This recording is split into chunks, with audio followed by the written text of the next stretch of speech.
अस्सलाम वालेकुम टू आल संगत। क्या हाल है जनाब? ठीक ठाक हो? उम्मीद करें सारे भैन भरा ठीक ठाक हो सन। अल्लाह पाक सारे भरावां दे माल जान इज्जत आबरू हर शे दी हिफाजत फरमाए ते अल्लाह पाक सारे मुसलमानां दियां बच्चियां दे नसीब बचे फरमाए। अच्छा मारका एक दोस्त मेरे सवाल कीते व्हाट्सएप दे उत्ते आखे लाला तुसां बचत प्रॉफिट ते पदेश दे बारे ते टोटल तुसां रहनुमाई कीती है, लेकिन जेह्ड़े साइड इफेक्ट हैं या जेह्ड़े नुकसान हैं कोई नुकसान दुते भी रहनुमाई होनी चाहिए या बिल्कुल नुकसान हैं भी कोना। शीप फार्मिंग दे विच या गोट फार्मर हजरात भी साडी वीडियो दे रहने तो तुसां भी तवज्जो नाल सुनना है।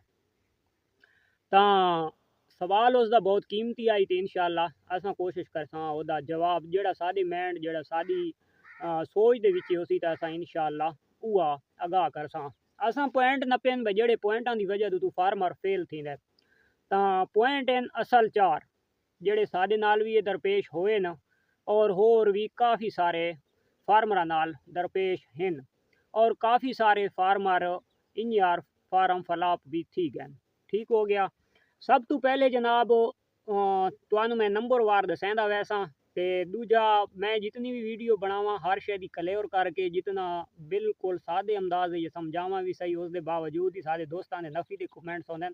वो पिछली वीडियो दी साडे एक दोस्त का कमेंट आया कि 11 मिनटां दी वीडियो तो बना छोड़ी बीमारी दी निया दसा ओ हीर ते रांझ जेदा के किस्सा छुड़ा रही आई पूरी रात ते सवेरे ले एक दोस्त मेरे यार उठी जा तो आखा के यार ये मैंने दस भाई हीर ते रांझा भैन बिराद और 11 मिनटां दे मैं इही पिटदा रही भाई जी मौसम चेंजिंग की वजह तो अजकल एक बीमारी आई वधी है जी तिल्ली की बीमारी है। फिफर जानवर का गलत थी वेंदा है, जेडे फेफड़े होंदे फेफड़ां दे जख्म थी वेंदे और एलर्जी नुमा यानी कि दाग धप्पे बन वेंदे। अगर ये सब मसला होवे जानवर तो आदा ट्रीटमेंट दी जो फिट न थी वे तो उसनू तकबीर करे सो तकबीर करके जिस टाइम पेट चा करके तुसा वैसो फिफर दुते तां फेफड़े जेड़े होसन उत्थे तुहानू वन के पता लग सी भई ये केह् मसला है। उसनू तिल्ली दी बीमारी आखदे न। ओह तिल्ली दुते इन्फेक्शन थींदा है। ओहदी वैक्सीन सेहतमंद जानवर वास्ते होंदी है। जिस टाइम जानवर बीमार हो चुके तो उसदे एज टीके होने जेड़े मैं पिछली वीडियो दसा गया वत जेड़ी सरकारी यानी कि होंदी है वैक्सीन वो काम नहीं करेंदी। खैर जेड़ा साडा अज मौजू है असां उस उत्ते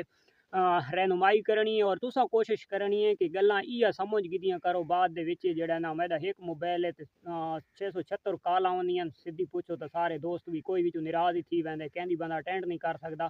तो सादे अल्फाज सब तो पहली जनाब तुहाडी फलाप होवन दा पहला जेड़ा तो जड़ है तो वो है तुहाडी जानवर खरीद कर गिदा तो तुहाडे घर पहुँचाए। ठीक है। तो तुहाडी जनाब रिहाइश गाह जिथे तुसा आके जानवर नु रखेंदे हो फार्म बनाया है शेड बनाया है वाड़ा बनाया है जो भी बनाया है। ठीक हो गया। तो इस वास्ते मैं आदर आना यार जिथे तुसा 10 गिननियां तो उत्थे तुसा 5 गिनो जिथे तुहाडा 50 दा बजट है तुसा 25 गिनो तुसा एक जिते अच्छियां गिननियां उत्थे तुसा नॉर्मल गिनो ताकि तुहानू पता लग वने इन्हां दी खुराक दा इन्हां दी रिहाइश दा इन्हां दी केयर दा और तुसा आप तजर्बेकार थी वनो उस तो बाद तुसा अच्छियां रख के ते फार्मर कामयाब थी सकदे हो। अगर तुसा फर्ज करो नुकसान करना भी है और नुकसान तो आदा अल्लाह न करे भाई थीवना ही है तो 10,000 वाला ठीक है या 50,000 वाला ठीक है तो उस तो बेहतर है कि 10,000 वाला ठीक होना है। अगर जानवर बीमारी थी वही तो 8-7,000 6,000 8-7,000 रुपए का था कसाई भी चाह खड़े तो उस वजन का जानवर बखाली खूबसूरती देख के तुसा अगर 50,000 का घेना दुआरे को गलत थी वेंदे तो 8-9,000 का बेचेंदे सुनाओ तो कितना खसारा है। इन्होंने चीज़ों के लाजमी तवज्जो करनी है। चंगे जानवर कि खत्म नहीं थी गए तुसा अपनी बना गिनसो और बारू मार्केट जी बहु मिलते हैं तुसा बाद बना गिनसो कोशिश किदाई नहीं वहदी अपनी जिंदगी की दुआ करो अल्लाह पाक इंशाअल्लाह तंदुरुस्ती वाली जिंदगी अता फरमाए। शौकां सारियां थी नहीं रहियां। तो आदि रैश गाह थी गई पहला ओदे तुसा तवज्जो करनी है कि साडी रैश गाह ओके होनी चाहिए बेशक लंटरां वाली छत ना होवे नॉर्मल होवे जिंजी साडी बनी खलोती है तो मैं एक वीडियो दी दिखवाई आई। दूसरे नंबर दोते जानवर दी असल जेड़ी जिंदगी दी जरूरियात चीज़ है तो वो है खुराक जेड़े दोते जानवर फिटनेस दे विच फिट रासी आप ही ठीक रासी अगर डिलीवर की तो ओदे बच्चे भी सेहतमंद रासी खाली है तो खुराक अच्छी है तो प्रेगनेंट जल्दी थी सी अगर प्रेगनेंट है सी तो डिलीवर कर सी तो बच्चे मजबूत दे सी और बच्चे तो आदि प्रॉफिट हैं। दूसरे नंबर दोते तुसा कोशिश करनी है खुराक दोते खुराक अच्छी देवनी है जानवर नू और पेट भर के देवनी है तोल तोल के छटाकियां ते पाइयां ते किलोआं नाल नहीं काम चलता। जानवर दा पेट देखो चाहे 4 किलो नाल भरी जाए चाहे 2 नाल भरी जाए चाहे 3 नाल भरी जाए पेट अच्छा भराओ शाम में इत्थे जानवर दबलिया टाइट होवे तो आदे जानवर सेहतमंद है ओके फिट है। इस चीज़ उत्ते लाजमी तवज्जो देनी है।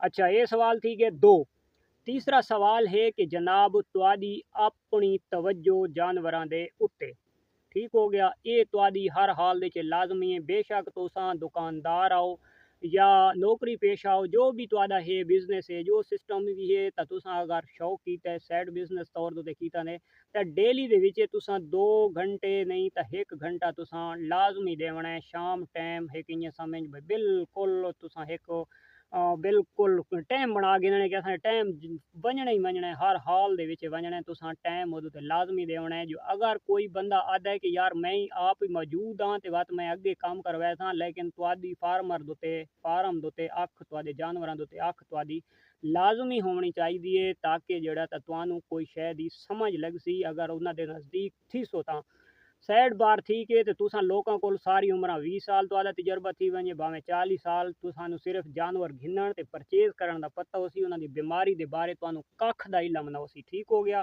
इस चीज़ उत्ते तुसां लाजमी तवज्जो देनी है। दवाइयां ते डॉक्टर हर शे बहु लप पौंदी है, लेकिन जदा साल का हिसाब ला के आसो बचना तुहानू कक्ख नहीं, ठीक हो गया। इस चीज़ उत्ते लाजमी तवज्जो देनी है। ये भी तुहाडे फलाप होवन दा एक बहुत बड़ा इयां समझ भाई एक पैकेज है।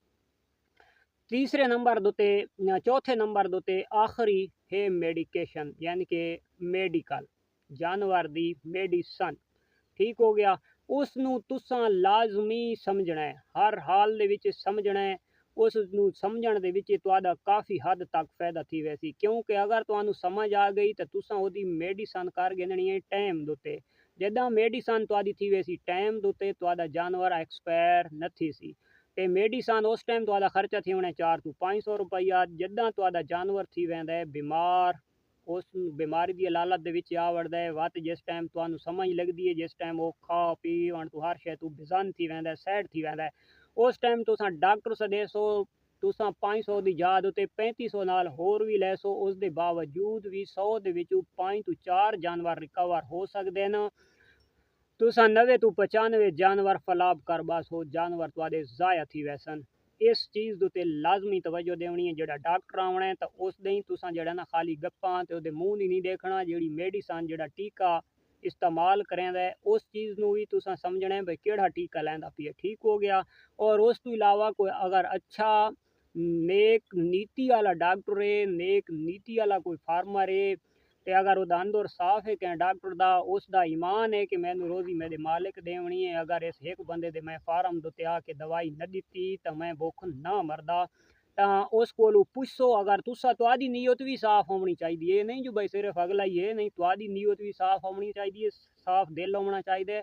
ये ओहदे कोल तुसा पुछते रहो लाला इनू ये अलामत थई खलोती, इनू के मसला है, ठीक हो गया। वा तुसा ऐसा ऐसा तजर्बे करे सो, ज़्यादा देर नहीं तो यार साल लग वैसी ना, 3 नहीं 4 महीने नहीं 5 नहीं 6 नहीं, यार पूरे साल दे विच तुसा अद्धे डॉक्टर बन वैसो, इतने क थी वैसो कि तुसां जानवर नू अपने फार्म नू संभालन जोगे थी वैसो। अपने फार्म नू जिस टाइम तुसां संभालन जोगे थी वैसो, थोड़ा जिहा जानवर तुहाडा मूंह घट मरेसी तो तुसां उन्नू एंटीबायोटिक चाह के ठोक देसो, तुसां उसनू मिसाला मार देसो, उसनू देसी कोई ना कोई टोटका देसो चाह तो तुहाडा जानवर जेड़े थोड़े जे जरासीम आए वधे उसन खत्म थी वैसन, जानवर तुहाडा फिट थी वैसी, ठीक थी वैसी।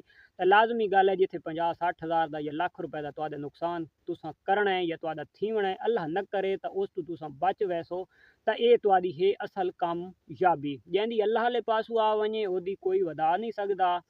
ते जो असां आप मारण शुरू थी वञा तो साडी अपनी है। तो इस चीज़ उत्ते लाजमी तवज्जो देनी है जानवर दोते, तो तुसां इंशाअल्लाह तुहाडा फार्म कदां वास्ते फलाप नहीं पिया थींदा। चाहे तुसां दोगली रखी हुई, चाहे अच्छियां रखी हुई, चाहे नॉर्मल रखी हुई, जे जियां जानवर तुसां रखो है। तो उम्मीद है कि जितने तुहाडे सवाल आन तो सारा दा जवाब हो गया है। ते मिलते हैं इंशाअल्लाह नेक्स्ट वीडियो, तब तक देसो इजाज़त, अल्लाह हाफिज़।